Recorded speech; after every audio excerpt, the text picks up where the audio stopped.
Welcome students. तो स्वागत है सभी का आज की क्लास में। और आज हम सीखने वाले हैं ट्रिग्नोमेट्रिक आइडेंटिटीज। पहले हम सीखेंगे कि ट्रिग्नोमेट्रिक आइडेंटिटीज क्या क्या है। तो हमारा जो आज का टॉपिक रहेगा वो रहेगा यहाँ पे ट्रिग्नोमेट्रिक आइडेंटिटीज। ट्रिग्नोमेट्रिक आइडेंटिटीज, तो जो सबसे पहली ट्रिग्नोमेट्रिक आइडेंटिटी है वो है sine square theta plus cos square theta equal to 1। ये हमारी पहली आइडेंटिटी है। और इसी आइडेंटिटी के जो है इन्हीं जो लेफ्ट हैंड साइड से जो टर्म्स दे रखी हैं इनको ही रीअरेंज करके राइट हैंड शिफ्ट करके इसी की जो है दो आइडेंटिटी और बन जाती है। अगर हम यहां से कॉस स्क्वायर थीटा को उधर ले जाते हैं तो साइन स्क्वायर थीटा की वैल्यू क्या बचेगी हमारे पास, 1 माइनस कॉस स्क्वायर थीटा। और अगर हम साइन स्क्वायर थीटा को उधर ले जाते हैं तो कॉस स्क्वायर थीटा की वैल्यू क्या आएगी, 1 माइनस साइन स्क्वायर थीटा। मैं फिर रिपीट कर रहा हूं, हमारी जो आइडेंटिटी है वो sine square theta plus cos square theta equal to 1 है। अगर हम कॉस स्क्वायर थीटा को उधर ले जाते हैं तो माइनस कॉस स्क्वायर थीटा हो जाएगा। और अगर हम साइन स्क्वायर थीटा को उधर ले जाते हैं तो माइनस साइन स्क्वायर थीटा हो जाएगा। और इधर कॉस स्क्वायर थीटा की वैल्यू जो है वो आएगी 1 माइनस साइन स्क्वायर थीटा, और साइन स्क्वायर थीटा की आएगी 1 minus cos square theta. Main identity ये है और इसकी आगे दो इसी से बनती है। ये मैं क्यों लिखवा रहा हूं, क्योंकि बहुत सारे क्वेश्चन होंगे जहां पे हमें इस तरह से आइडेंटिटी का यूज करना पड़ेगा। और इसके बाद जो हमारी नेक्स्ट आइडेंटिटी है वो है हमारी 1 plus tan square theta equal to secant square theta. ये हमारी सेकंड आइडेंटिटी है, 1 plus tan square theta equal to secant square theta. तो इसी से जैसे इसकी दो आगे और आइडेंटिटी बनी, इसकी भी दो आइडेंटिटी बन सकती हैं। तो यहां पे अगर हम 1 को उधर लेके जाते हैं तो टेन स्क्वायर थीटा की वैल्यू क्या बनेगी, सीकेंट स्क्वायर थीटा माइनस 1। अगर हम 1 को उधर ले जाते हैं तो माइनस 1 हो जाएगा और उसको पीछे लिखेंगे, आगे नहीं लिखना है, सीकेंट स्क्वायर थीटा माइनस 1। और दूसरी क्या हो सकती है, अगर हम टेन स्क्वायर थीटा को उधर ले जाएं तो यहां से 1 किसकी इक्वल आएगा, secant square theta minus ten square theta.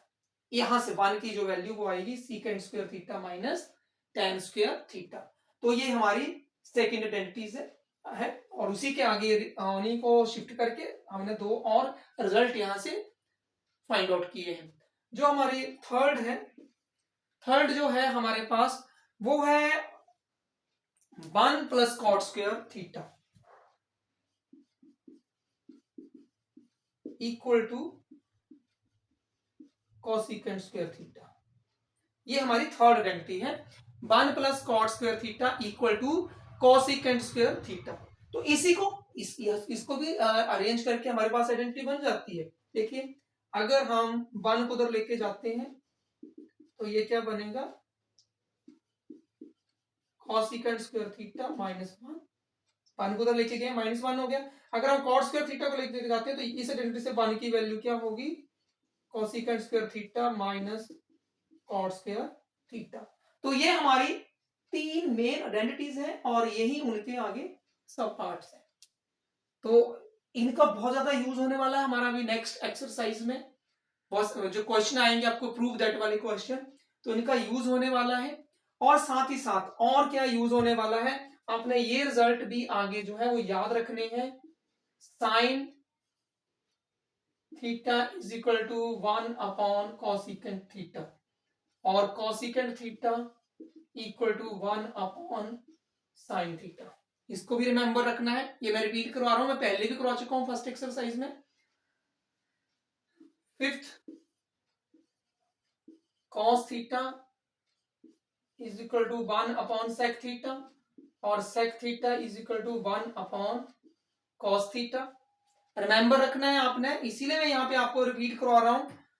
6 tan theta is equal to 1 upon cot theta और कॉट थीटा जो है equal to 1 upon tan theta. और 7वें नंबर पे आपने tan और cot का एक और आइडेंटिटी, एक और रेशियो याद रखनी है। tan थीटा को हम और क्या लिख सकते हैं, साइन अपॉन कॉस, और cot को क्या लिख सकते हैं, कॉस अपॉन साइन। तो ये जो मैंने पहले 3 ट्रिग्नोमेट्रिक आइडेंटिटीज बताई हैं, और ये मैंने साइन कॉस टेन के जो रेसिप्रोकल है उनको डिस्कस किया है, और टेन और कॉट को और किस रेशियो में लिखा जा सकता है वो भी मैंने यहाँ पे आपको दोबारा से बताया है। ये मैं पहले भी बता चुका हूं, बट एक तरह से रिमाइंडर है, क्योंकि नेक्स्ट एक्सरसाइज में इनका यूज होने वाला है, आइडेंटिटीज का यूज होने वाला है, इन सभी का यूज होने वाला है। बाकी आपको अलजेब्रिक आइडेंटिटीज आनी चाहिए, ए प्लस बी का होल स्क्वायर, ए माइनस बी का होल स्क्वायर, ए स्क्वायर माइनस बी स्क्वायर, ए क्यूब माइनस बी क्यूब, ए क्यूब प्लस बी क्यूब, ये सारे आपको याद होने चाहिए जो आप अलजेब्रिक आइडेंटिटीज आपने 8th 9th स्टैंडर्ड में की हुई है, और उसके साथ साथ ये ट्रिग्नोमेट्रिक आइडेंटिटीज। तो आई होप आपको, आपने नोट की होंगी, इनको नोट करना है, इनको याद रखना है कि कौन सी आइडेंटिटी क्या है। और जब आप इस एक्सरसाइज में क्वेश्चन को प्रैक्टिस करोगे, क्वेश्चन की प्रैक्टिस करोगे, तो अपने आप ही आपका दिमाग चलना शुरू हो जाएगा कि मैंने कौन सी आइडेंटिटी कहां पे लगानी है। बट प्रैक्टिस करनी पड़ेगी। इस एक्सरसाइज के क्वेश्चन जो हैं उनके उनकी और उनकी उसी तरह के बहुत सारे और क्वेश्चंस की आपको प्रैक्टिस करनी पड़ेगी, और जब प्रैक्टिस करेंगे तो आप परफेक्टली जरूर बनेंगे। तो नोट करना है इन रिजल्ट को, और ये रिजल्ट आपको हेल्पफुल रहेंगे नेक्स्ट एक्सरसाइज में। तो आज की क्लास में इतना ही। Thank you, bye bye.